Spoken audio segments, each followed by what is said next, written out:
Bonjour tout le monde, আশা করি আপনারা সবাই ভালো আছেন। গত ভিডিওতে আমরা শিখেছিলাম কিভাবে নিজেকে উপস্থাপন করতে হয়, আর আজকে শিখব সেই বাক্যগুলোতে কিভাবে প্রশ্ন করতে হয়। তাহলে শুরু করা যাক। Comment tu t'appelles? আর যদি আপনারা ফর্মালি বলতে চান, Comment vous appelez-vous? Où habites-tu? আর যদি ফর্মালি বলতে চান, Où habitez-vous? Quelle est ta profession? Quelle est votre profession? এটা হবে formally.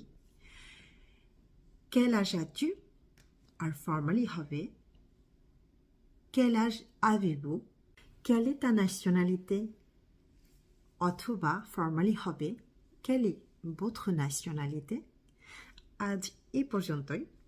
নেক্সট ভিডিওতে আমরা শিখব কিছু প্রয়োজনীয় বাক্য যেগুলো আমাদের সব সময় লাগে। সেই পর্যন্ত ভালো থাকবেন। Au revoir.